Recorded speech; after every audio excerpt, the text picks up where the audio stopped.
कर भला तो हो भला। एक प्रसिद्ध राजा था जिसका नाम रामधन था। अपने नाम की ही तरह प्रजा सेवा ही उसका धर्म था। उनकी प्रजा भी उन्हें राजा राम की तरह ही पूजती थी। राजा रामधन सभी की निष्काम भाव से सहायता करते थे, फिर चाहे वो उनके राज्य की प्रजा हो या अन्य किसी राज्य की। उनकी ख्याति सर्वत्र थी। उनके दानी स्वभाव और व्यवहार के गुणगान उसके शत्रु राजा तक करते थे। उन राजाओं में एक राजा था भीम सिंह, जिसे राजा रामधन की इस ख्याति से ईर्ष्या थी।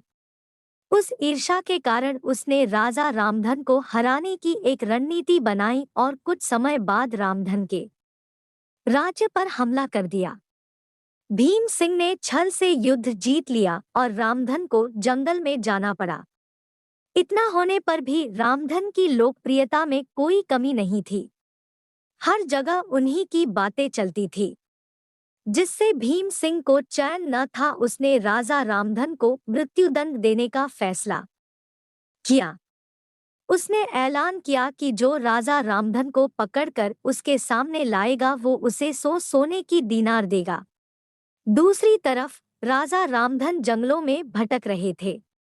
तब उन्हें एक राहगीर मिला और उसने कहा, भाई, तुम इसी जगह के लते हो, क्या मुझे राजा रामधन के राज्य की तरफ का रास्ता बता सकते हो?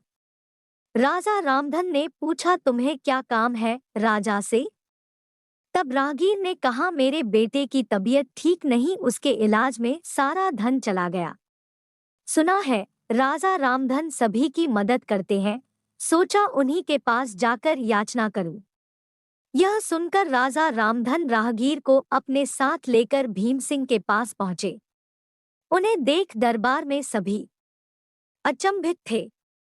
राजा रामधन ने कहा, हे राजन, आपने मुझे खोजने वाले को 100 दीनार देने का वादा किया था। मेरे इस मित्र ने मुझे आपके सामने पेश किया है, आता इसे वो 100 दीनार दे दे।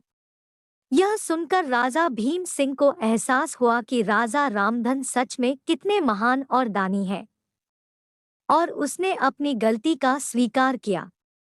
7 राजा रामधन को उनका राज्य लौटा दिया और सदा उनके दिखाए रास्ते पर चलने का फैसला किया। दोस्तों, इसी को कहते हैं कर भला तो हो भला।